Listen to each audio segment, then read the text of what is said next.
am so happy that you decided to join me today, and even more excited because today I want to introduce a new segment that I like to call This Week in Geek.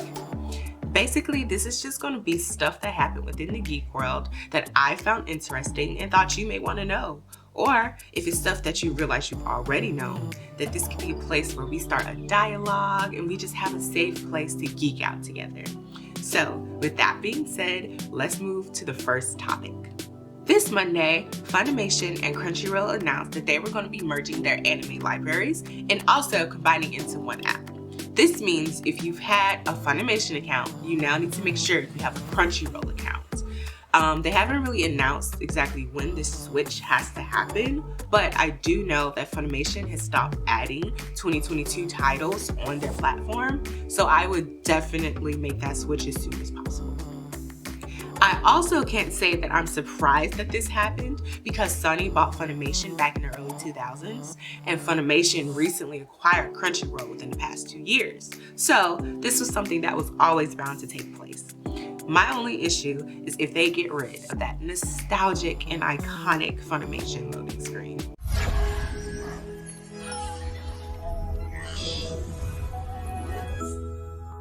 Now let's talk Batman. The movie officially comes out tomorrow on the 4th, but of course there have been advanced screenings and tickets are already on sale. That being said, CBR recently reported that AMC has been charging a premium price on their Batman tickets and their Batman tickets only. The CEO of AMC recently spoke out about this. This is quite a novel idea in the United States, but actually has been something that we've been doing for years in our European theaters. Aaron then went on to say, in Europe, we charge a premium for the best seats in the house, as do just about all other sellers of tickets in other industries.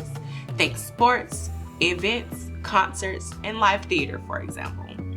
I mean, I get it, and I love AMC theaters, but for them to do this just as we're coming off of a pandemic and the industry hasn't really recovered yet, is kind of a bold move and quite the risk.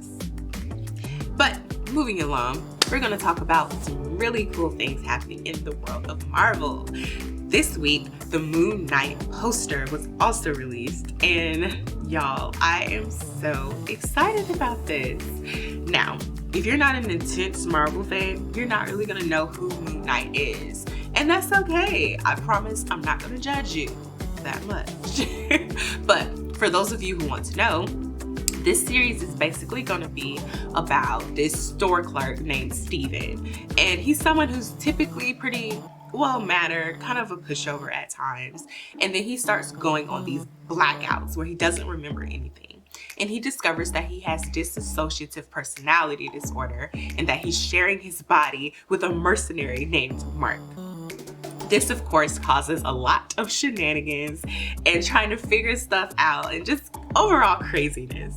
So I'm really excited about this because Moon Knight has always been someone who I found cool in the comics, but he was always underexplored. I think Oscar Isaac is going to do a phenomenal job of being able to get this crazy Steven Mark dynamic going on. And we also have to admit that Disney Plus has been doing a great job with their series. Like, they've been releasing some bangers. But the series is set to premiere on March the 30th.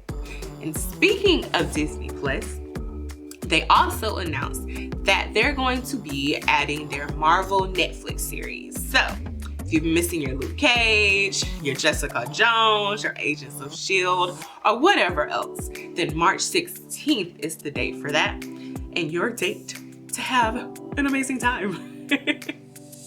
So, last but certainly not least, we're going to be talking Doctor Strange 2, aka Multiverse of Madness, which is exactly what has been causing a whole bunch of madness, because we've been having people having a whole bunch of speculation like, are the X-Men coming in? Is Tobey Maguire coming back?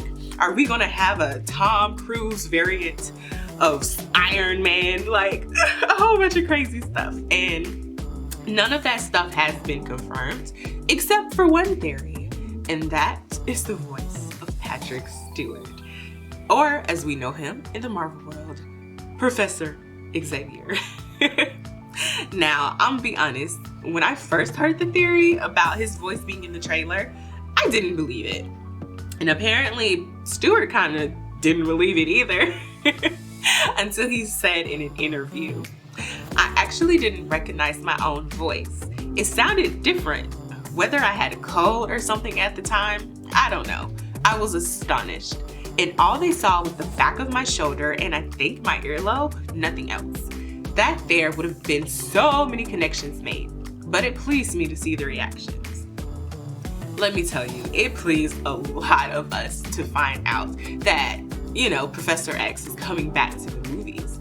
I genuinely don't know what this means for Marvel and what this means for the X-Men universe coming into the cinematic universe, but I'm hoping that it's something good because, again, Marvel has been doing a pretty good job with all of their content. So I guess we'll just have to wait and see what happens. If you made it this far into the video, I just want to extend a huge thank you for hanging in there with me. This community and my platform in general literally would not exist without you guys being a part of it. So continue to engage, continue to comment, continue to share. If you know someone who would like the type of content I make, tag them, let them know that I'm here. I love doing what I do and making this content, but I need your help to continue to do it. With that being said, that's literally all that I have to talk about today. And again, thank you for joining me. And I'm hoping that I'm able to do this more often and that when I do, you guys will be here to have a moment with me. So thank you again, cuties. And I hope to see you again for another This Week in Geek. Bye.